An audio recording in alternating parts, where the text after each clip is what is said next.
Welcome back dears. നമ്മളിപ്പോൾ നിൽക്കുന്നത് പഴയടം രുചിയിലാട്ടോ. ഇവർ കുറച്ച് ഫേമസ് ആയിട്ടുള്ള റെസ്റ്റോറൻറ്റ് ചെയിനാണ്. ഞാൻ യൂട്യൂബിലൊക്കെ കണ്ടിട്ടുണ്ട്. അപ്പോൾ നമ്മുടെ കൊല്ലത്ത് തുടങ്ങിയുണ്ട്. ഞാൻ വിചാരിച്ചു എന്തായാലും ഇവിടെ വന്ന് സദ്യ കഴിക്കാമെന്ന്. നമ്മൾ വന്നപ്പോൾ തന്നെ കൂപ്പൺ വാങ്ങിച്ചു. ഉച്ച സമയത്താണ് സദ്യ എന്ന് തോന്നുന്നു കേട്ടോ. ഞങ്ങൾ ഉച്ചയ്ക്ക് 1:30 ആയപ്പോഴാണ് വന്നത്. മൺഡേയാണ് വന്നത്. സൺഡേ ആണ് സ്പെഷ്യൽ സദ്യയൊക്കെ ഉണ്ടെന്ന് അവിടെ എഴുതി വെച്ചേക്കുന്നത് കണ്ടു.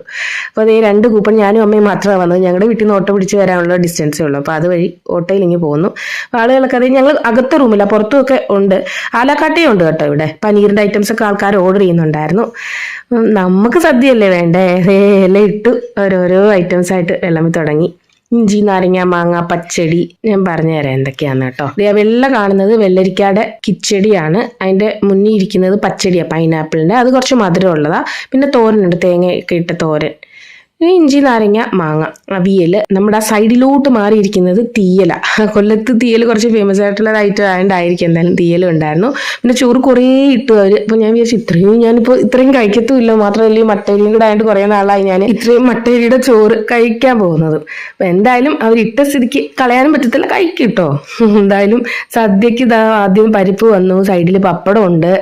അപ്പോൾ അതും കൂട്ടി ആദ്യം കഴിച്ചു കഴിഞ്ഞപ്പോഴത്തേക്കും പിന്നെ അവരിടയ്ക്ക് പായസം കൊണ്ടുവച്ചു കേട്ടോ. നമ്മുടെ പാൽപ്പായസമാണ്. നല്ല കുറുകി വെച്ച നല്ല വലിയ മധുരമൊന്നും നമുക്ക് തോന്നില്ല, പക്ഷെ നല്ല ടേസ്റ്റ് ഉണ്ടായിരുന്നു.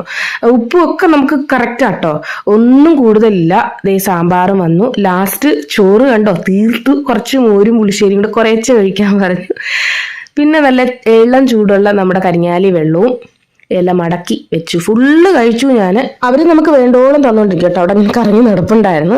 നമുക്ക് അത്രയും മതിയായിരുന്നു. അത് തന്നെ ധാരാളമായിട്ട് അവർ വിളമ്പിയിട്ടുണ്ടായിരുന്നു. നമ്മുടെ കല്യാണത്തിനൊക്കെ ചെന്നാൽ എങ്ങനെ അതുപോലെ തന്നെയാണ് അവർ വിളമ്പിക്കൊണ്ടേ ഇരിക്കുമായിരുന്നു.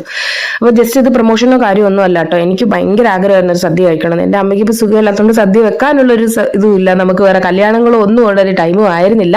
ഞാൻ പറഞ്ഞല്ലോ, ഞാനും അമ്മയും മാത്രം ഓട്ടോ പിടിച്ച് വന്ന് കഴിച്ചിട്ട് തിരിച്ച് വീട്ടിൽ പോവാണ്.